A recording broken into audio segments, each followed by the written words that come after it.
সূর্যের পারদ 46 degree centigrade. এই তীব্র দাবদাহে ভোর দুপুরে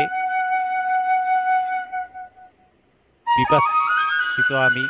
এই পিপাসা বারবার জল পান করলেও মিটে না, কারণ আমার যে অন্য আরেক নেশা, আমার ভ্রমণ পিপাসা। সেই ভ্রমণ পিপাসা মেটানোর উদ্দেশ্যে বেরিয়ে পড়েছি হাতে লাঠি এবং পায়ে চটি এই সম্বল নিয়ে।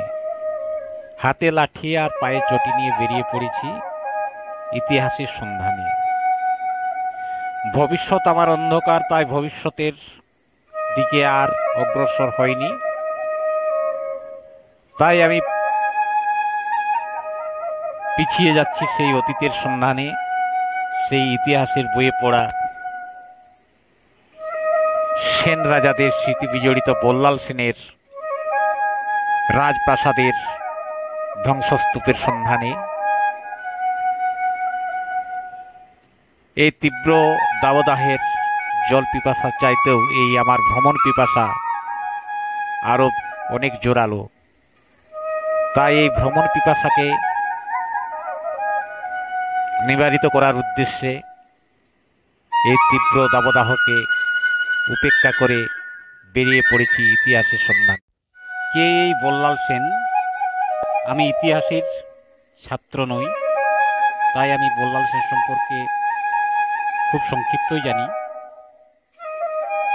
আপনারা হয়তো আরো অনেক বেশি জানেন। আমি যতটুকু জানি ততটুকু বর্ণনা দেওয়ার চেষ্টা করছি। বিজয় সেনের পুত্র অর্থাৎ বিজয় সেনের উত্তরসূরি ছিলেন বল্লাল সেন। বল্লাল সেন যে শুধু শাসক ছিলেন তা নয়, তিনি লেখক ছিলেন। দান সাগর, অদ্ভুত সাগর তিনি রচনা করেছিলেন। 1158 থেকে 1169 সাল পর্যন্ত বল্লাল সেন রাজত্ব করেছিলেন। তার সাম্রাজ্যের বিশালতা ছিল বিশাল। বরেন্দ্রভূমি, গাঢ়, বঙ্গ, মিথিলা এই সমস্ত অঞ্চলগুলি ছিল বল্লাল সেনের অধীনস্থ। সেই স্মৃতি বহন করে চলেছে এই বল্লাল ঢিপি। মায়াপুর শহর থেকে 4 কিলোমিটার গেলে কৃষ্ণনগর যাবার পথে মায়াপুর শহর থেকে 4 কিলোমিটার দূরে ভক্ত চাঁদকাজীর সমাধি। সেই ভক্ত চাঁদকাজীর সমাধি থেকে হাঁটা পথে প্রায় 10 মিনিট এগিয়ে গেলে দূর থেকে দেখা যায় একটা উঁচু ঢিপি। দূর থেকে এই ঢিপিটাকে পাহাড়ের মতো মনে হয় যেন এই পাহাড়ের মধ্যে, পাহাড়ের উপরতলায় কেউ সবুজ কার্পেট পেতে রেখেছে। আসলে সবুজ ঘাসগুলো এরকম দেখা যায়। এই বল্লাল ঢিপিটি লম্বাই প্রায় 400 ফুট, উচ্চতা 25 থেকে 30 ফুট। সিঁড়ি দিয়ে উপরে উঠলে বল্লাল ঢিপি পাওয়া যায়, এবং এই ঢিপি থেকে এই যে সিঁড়ি দেখছেন, সিঁড়ি থেকে নিচে নেমে গেলে দুপাশে 30 ফুটের উঁচু দেওয়াল আপনারা দেখতে পাবেন। এই দেওয়ালগুলি পোড়ামাটির ইট, চুনসুরকি দিয়ে তৈরি। ভারতীয় পুরাতত্ত্ব বিভাগ দ্বারা এই বল্লাল ঢিপি সংরক্ষিত। মূল প্রবেশদ্বারের কাছে একটা বোর্ড দেওয়া আছে, সেই বোর্ডে লেখা আছে 1982 থেকে 83 এবং 1988-89 খ্রিস্টাব্দে উৎখনন করা হয়েছিল এই বল্লাল ঢিপি, এবং উৎখনন করে এখানে পঙ্খের মূর্তি, পোড়ামাটির মানুষ, জীবজন্তুর মূর্তি, এছাড়া তামা, লোহা, বিভিন্ন জিনিসপত্র, পেরেক আর অন্যান্য প্রত্ন সামগ্রী এখান থেকে উদ্ধার হয়। এই স্থাপত্য কীর্তির উপরিভাগ দ্বাদশ শতকের বলে অনুমান করা হয়। অদ্ভুত সাগর থেকে জানা যায় যে এই ঢিপির প্রাচীনত্ব প্রায় 800 বছর।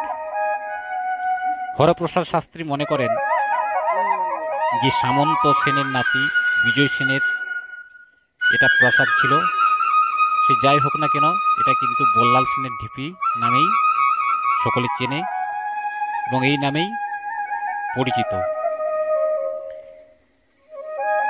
বল্লাল সেন সুশাসক ছিলেন, যতদূর জানি ইতিহাস থেকে জানা যায় যে তিনি সুশাসক ছিলেন। তিনি কৌলিন্য প্রথা চালু করেছিলেন। কৌলিন্য প্রথা কি?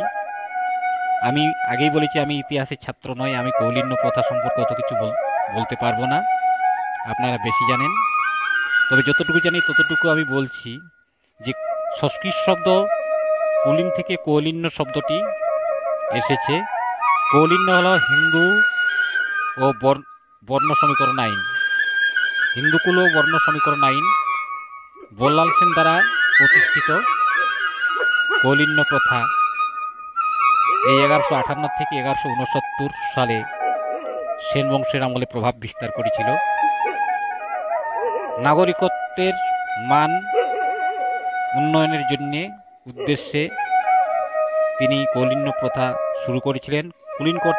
কুলীন কথার অর্থ হচ্ছে উত্তম পরিবার। বাচস্পতি মিশ্রের মতে আচার, বিদ্যা, বিনয়, প্রতিষ্ঠা, তীর্থদর্শন, নিষ্ঠা, তপস্যা, সমবর্ণে বিবাহ এবং উদার হস্তে দান দ্বারা কুলীন চিহ্নিত হয়। যাই হোক, আমি সংক্ষেপে কৌলিন্য প্রথা সম্পর্কে 2-4 কথা বললাম। আপনারা আরও অনেক কিছু জানেন, কারণ আমি ইতিহাসের ছাত্র নই। এটা হচ্ছে সেই বল্লাল সেনের ঢিপি। সেই বল্লাল সেনের ঢিপি আজও অনেক স্মৃতি বহন করে চলেছে অতীতের। আপনারা একবার এসে দেখে যান। ভিডিওটা এখানেই শেষ করছি।